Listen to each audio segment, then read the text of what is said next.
धारा 370 नहीं खत्म कर पाए, वक्फ बोर्ड जैसे काला कानून को नहीं खत्म कर पाए, एक राम मंदिर नहीं बनवा पाए, 3 तलाक नहीं खत्म कर पाए, आप उम्मीद करते हो हिंदुस्तान की जनता आपको गद्दी दिलाएगी? और निश्चित तौर पर में जो बच्चे को हुआ है परेशानी, उसके प्रति सहानुभूति सरकार की भी है, हमारा भी है, पूरे देश के लोगों को है। उस बच्चे का को कैरी। अरे इस्तीफे की बात करते हो, शिवराज पाटिल था गृह मंत्री, सिलसिले ढंग से कनाट प्लेस, करोल बाग, सरोजिनी नगर में बम छूटता था, और जब उनको रिपोर्ट वहाँ गया मीडिया वाला तो कपड़े बदल रहे थे। ऐसे गृह मंत्री से इस्तीफा लिया उन्होंने। आज हमारा गृह मंत्री अगर कोई बात होता है पाकिस्तान के अंदर, तो कश्मीर के अंदर खाना छोड़ के तुरंत पहुंच जाता है। अब देखें ना, पहलगांव हुआ और तुरंत उन्होंने पहलगांव पहुंच गए। तो ये होती है काम करने की शक्ति। तो प्रमोद सर, जिस तरह से डीजल पेट्रोल का दाम बढ़ रहा है और मोदी जी विदेश दौरा कर रहे हैं, राहुल गांधी जी का कहना है 1 साल में सुपरा साफ हो जाएगा, इस पे क्या कहना चाहेंगे आप? राहुल गांधी जी जो कहे ना 1 साल में मोदी जी का सुपरा साफ होगा, सुपरा तो साफ कांग्रेस पार्टी और उनके जितने गठबंधन थे सबको कर दिए 12 साल के अंदर में। और सबसे पहले जिसके घर में 3 प्रधानमंत्री हो, आज उसके नाती पोते सत्ता से किस तरह बेरोजगार हो गया है, वो सारा देश देख रहा है। ऐसे मोदी जी को बिठा रहा है, आंखों के ताप क्या कहते हैं वो बना के रखा है मोदी जी को। ऐसे नहीं, वो काम करते हैं, काम के बल पर में। अरे बेरोजगार और देश को गर्त में मिलाने वाले कांग्रेस पार्टी और उसके रक्षक आज भी आदरणीय राहुल गांधी जी, जो अपने पार्टी को नहीं संभाल पा रहे हैं, वो देश को संभालेंगे। और देश की जनता ने देखा है 55 साल कांग्रेस को किस तरह से उन्होंने इस हिंदुस्तान को गर्त में ले जाए। आपने 55 साल में अकेले कांग्रेस की सरकार होते हुए धारा 370 नहीं खत्म कर पाए, वक्फ बोर्ड जैसे काला कानून को नहीं खत्म कर पाए, एक राम मंदिर नहीं बनवा पाए, 3 तलाक नहीं खत्म कर पाए। आप उम्मीद करते हो हिंदुस्तान की जनता आपको गद्दी दिलाएगी? अगर महंगाई आई है तो हिंदुस्तान की नौजवान, हिंदुस्तान के किसान सब जानता है कि जिस तरह से विश्व में महंगाई चरम सीमा पर है, उसके अनुसार आज भारत में महंगाई नहीं है महंगाई। अगर होता तिनके उठा कर मोदी जी को फेंक देता। अगर होती तो आज बंगाल के अंदर देखें ना किस तरह से जीत के आए हैं, किस तरह से बिहार में जीते हैं। जहाँ चुनाव होते हैं वहाँ क्यों जीतती है? वहाँ की जनता आंखों पर क्यों रखता है मोदी जी को? उनके गारंटी पर क्यों भरोसा करता है? क्योंकि वो काम करते हैं और राहुल जी काम नहीं करते हैं। अगर उनको विपक्ष का नेता बनाया गया है तो आप विपक्ष वाला काम करो, जो सरकार सही काम कर रहा है उसमें सहयोग करो, जो गलत कर रहा है उसका विरोध करो, जनता आपको मौका देगा। लेकिन एक ही बात, विरोध करना है। चाहे कोई भी नियम आए, कोई भी कानून आए, देश के हित में कानून आए तो उसको भी विरोध करना, सेना का विरोध करना, चुनाव आयोग का विरोध करना। अगर जनता वोट नहीं दे तो जनता को गाली देना। कभी आप सत्ता के शिखर पर जाओगे, आप मुंगेरी लाल के हसीन सपने नहीं देखो। क्योंकि एक तरफ वो लोग हैं जो देश को लूटा है, देश को खाया है, देश को बर्बाद किया है, और एक तरफ वो लोग हैं जो देश को आगे बढ़ाने का काम किया है। अगर मोदी जी नहीं होते तो क्या राम मंदिर बन जाती? अगर मोदी जी नहीं आते धारा 370 खत्म हो पाती? ये सब बात हिंदुस्तान की जनता भली भांति देखा है, तभी तो बार बार मोदी जी को ला रहा है और आगे भी लाता रहेगा। कुछ भी करे, एक तरफ जितने हैं चोरों की कतार है और एक तरफ वो है युधिष्ठिर है जो देश के लिए काम करता है। अगर कोई गलती कहीं से हुआ है तो उस पर क्षमा भी मांगता है, उस पर कार्रवाई भी होती है और जरूरत पड़ने पर में उसे जेल के सलाखों के नीचे डाला भी जाता है। लेकिन एक तरफ वो लोग हैं जो आप शुरू से देखिए, कोयला घोटाला, जितने घोटाले की छड़ी लगी हुई है, चारा चोर, जितने टोटी चोर, हेराल्ड चोर, सारों की लाइन है। तो क्या हिंदुस्तान की जनता इतना बेवकूफ़ है इन चोरों के हाथ में सौंपेगा गद्दी? अगर नहीं है तब तो ये हाल है। आप जहाँ देखिए कांग्रेस की सरकार है वहाँ क्या स्थिति है, वहाँ पर में हिंदुओं का जीना दुर्लभ है। ममता थी 15 साल वहाँ पर बंगाल के अंदर, आप देखिए वहाँ पर हिंदुओं के साथ क्या क्या नहीं हुआ है। जब हिंदुओं के सिर से पानी उतर गया, यही बकरीद का मौका था जो 78 सालों से राजमार्ग को घेर करके सड़कों पर नमाज पढ़ते थे। अब की बार क्यों नहीं पढ़ी? 10 ही दिन तो हुआ है सरकार बनने में और देख रही है हिंदुस्तान की जनता क्या बदलाव हुआ है। यही लोग थे पूरे हिंदुस्तान में हिंदुओं को किस तरह डराते थे।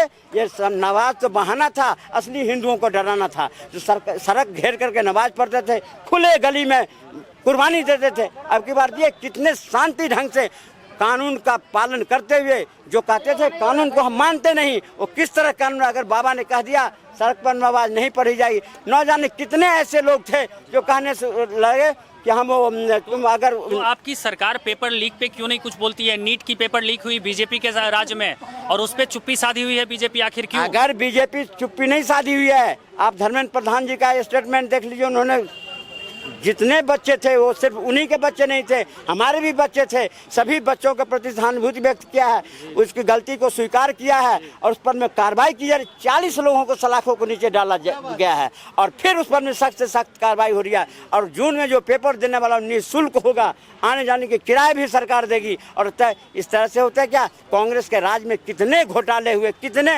हुए, वो क्या कहते हैं पेपर लीक हुए, उस पर में कोई कार्रवाई हुआ? लूटते, तभी तो मनोबल बढ़ा हुआ है उन सबकी। ये संस्था आज की नहीं है, संस्था बरसों को बनाई हुई है। ये संस्था के मुंह लगी हुई है खून के, किस तरह से चोरी किया जाता, किस तरह से घिनौना काम आज वही किया, लेकिन वो जानता नहीं था वो जो सरकार किसकी है। जितने थे वो सब कांग्रेस के पकड़े जा रहे हैं, कांग्रेस के कोई रिश्तेदार है, कांग्रेस के सब हैं, वो सब पकड़े जा रहे हैं, सब पर कार्रवाई हो रही है। ऐसी बात नहीं है, कुछ बच्चों के प्रति भाजपा का सहानुभूति नहीं है। सहानुभूति से 2.5 लाख बच्चों की कैरियर का क्या रिटर्न आ जाएगा वो चीज? बिल्कुल, अगर वो पेपर 1 महीना डिले ही तो हुआ है तो आएगा, फिर आएगा, पेपर होगा।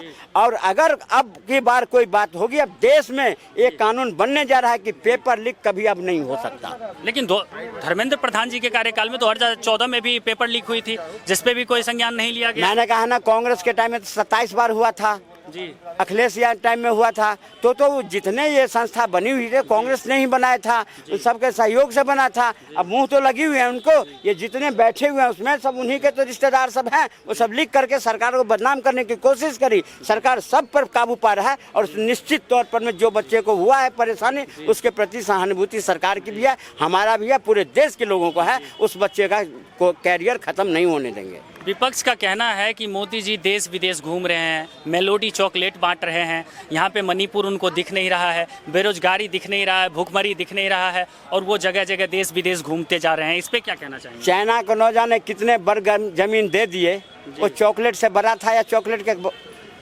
छोटा था, इस पर तो नहीं बात करेंगे। कच्चा चिट्ठू जब दे दिया था कांग्रेस पार्टी ने उसको, तब तो ये मेलोडी नहीं नजर आया था। आज अगर मोदी जी उसे दे करके उसे न जाने कितने सुविधा ले लिया तो कांग्रेस को परेशानी आ गई। अरे बहुत, देश की जनता बहुत समझदार है, सब जान रहा है कि अगर मोदी जी 5 देशों की यात्रा करे हैं तो वहाँ से रोजगार लेके आए हैं, न जाने कितनी सुविधा लेकर के आए हैं। पर राहुल जी जहाँ जाते हैं वहाँ पर में जो शौहरत से मिलने के लिए, वो वहाँ से लेकर के यहाँ के जैन जी को भड़का करके देश में अराजकता फैलाने की बात करते हैं। विपक्ष जाते हैं विदेश तो वहाँ से यहाँ देश में अराजकता फैलाने की बात करते हैं, और मोदी जी जब जाते हैं तो सुख शांति की बात करते हैं, देश की उन्नति की बात करते हैं। अच्छा, मतलब इससे पहले कि 2014 से पहले हमारा भारत देश गुलाम था? 2014 से पहले गुलाम ही था, समझ लीजिए। जिस देश में 70 साल शासन करने के बाद एक एम्स हो तो गुलामी की जंजीर तो है कि अगर एक एम्स था, कितने 175 एयरपोर्ट था, आज 350 एयरपोर्ट है, तो गुलामी की तो है। जिस देश के अंदर में 70 साल शासन करने के बाद धारा 370 ने खत्म किया तो गुलामी की तो जंजीर थी। क्या बात करते आप, अंग्रेज चला गया, उसके नाम आज भी चल रहे थे। ये क्या कहते हैं, बजट जो होता था तो अंग्रेजों के शासनकाल के टाइम पर में होता था, लेकिन मोदी जी आने के बाद आप संसद का देख लिए। कभी सोच सकते थे भारत मंडपम जैसी स्थिति बनेगी भारत में? आप देखिए, विकास देखना तो भारत मंडपम देखो। ये सब विपक्ष को सिर्फ एक ही है, किसी तरह मोदी जी को हटाओ। अरे मोदी जी को हटा दोगे तो मोदी जी तो बहुत सहनशीलता से बात करते हैं। डॉलर 96 रुपये चला गया, आपको पता है? ये तो विश्व में अभी किस तरह का अराजकता फैला हुआ है, एक क्रांति आई हुई है। अब सब देख रहे हैं, हिंदुस्तान के लोग देख रहे हैं, ये महंगाई बढ़ी है तो लोग समझ। आप जाइए पेट्रोल पंप पर में, लोग गैस भरवाते हैं, जब आपके जैसे पत्रकार उनसे पूछते हैं तो कहते हैं कि कोई बात, ये बात तो हमें पता है कि अभी पेट्रोल महंगा इसलिए है कि अब हॉर्मुज में क्या स्थिति है, मिडिल ईस्ट में किस तरह की लड़ाई चल रही है। तो ये देश की जनता जो है समझदार है, समझता है महंगाई है, उससे लड़ने को तैयार है। हमारे देश की जनता में बहुत बड़ा जिगरा है, वो मजबूरी से लड़ना जानता है, महंगाई से लड़ना जानता है। जब एक बार लाल बहादुर शास्त्री ने कहा कि एक टाइम का खाना छोड़ दो, तो छोड़ दिया था लोगों ने। अभी मोदी जी ने कहा कि पेट्रोल कम यूज करना शुरू करो, लोग बरत रहे हैं ना, कम यूज कर रहे हैं ना, सोना मत खरीदो, लोग बरत रहे हैं ना। तो हमारे देश में, लेकिन ये विपक्षियों के झांसे में आने वाले नहीं हैं, क्योंकि ये विपक्षी जितने हैं देश में चाहते हैं अराजकता फैला करके, जनजी को भड़का करके किसी तरह से हमें सत्ता मिल जाए, वो मिलने वाला नहीं है। लेकिन जिस तरह से आपको क्या लगता है कि सही रूप से अगर देखा जाए तो आपको क्या लगता है कि धर्मेंद्र प्रधान जी से इस्तीफा लिया जाए या नहीं? बिल्कुल नहीं। अरे इस्तीफे की बात करते हो, शिवराज पाटिल था गृह मंत्री, सिलसिले ढंग से कनॉट प्लेस, करोल बाग, सरोजनी नगर में बम छूटता था, और जब उनको रिपोर्ट वहाँ गया मीडिया वाला तो कपड़े बदल रहे थे। ऐसे गृह मंत्री से इस्तीफा लिया उन्होंने। आज हमारा गृह मंत्री अगर कोई बात होता है पाकिस्तान के अंदर, तो कश्मीर के अंदर खाना छोड़ के तुरंत पहुंच जाता है। अब देखें ना, पहलगांव हुआ और तुरंत उन्होंने पहलगांव पहुंच गए। तो ये होती है काम करने की शक्ति। ये कांग्रेस बताएगी नेताओं की बात और देश की बात। ये तो कांग्रेस पार्टी नहीं, ये देश विरोधी पार्टी है, मुस्लिम लीग पार्टी है। अब यहाँ के हिंदुओं जो है समझ गया है कि कांग्रेस पार्टी नहीं है, ये हिंदू विरोधी संगठन है, और इस संगठन को देश से जल्दी विदा करना चाहिए। कैसे आप कहते हैं हिंदू विरोधी संगठन है? वो टीका लगाते हैं, भगवा गमछा ओढ़ते हैं, राहुल गांधी लोगों के बीच जाते हैं, समर्थन करते हैं सभी का, युवाओं का। जब बंगाल हारे ना, बंगाल हारने से पहले अखिलेश यादव भी कहा जाता था दीदी को कौन हराने वाला है, कौन हराने वाला है। और जब दीदी हार गई तो बबुआ हनुमान चालीसा पाठ करने लगे। पहले राहुल गांधी जी ये तो बताएं, जो जनेऊ जो पहनते हैं, हमारे में ब्राह्मणों में या हमारे हिंदुओं में जो जनेऊ संस्कार होता है 12 साल से नीचे के बच्चों को होता है, और किस ढंग से होता है, संस्कार होता है। तो यज्ञो तो पहन लेते हैं, लेकिन उसकी यज्ञोपवीत के मंत्र तो उनसे पूछिए, मंत्र आता है क्या उनको? ये नकली हिंदू हैं, ये समय अनुसार धर्म बदलते हैं, समय अनुसार। आज अगर चुनाव हो, ये देश के मुसलमानों को एक करने में कोई कसर बाकी नहीं रखेंगे। हिंदुओं को न जाने कितने गाली दे।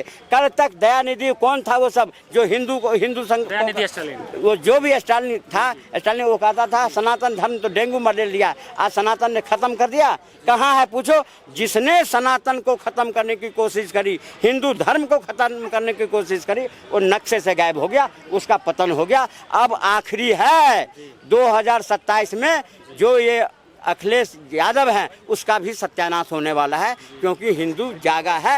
ये जितने विपक्ष में हैं सब भागा है।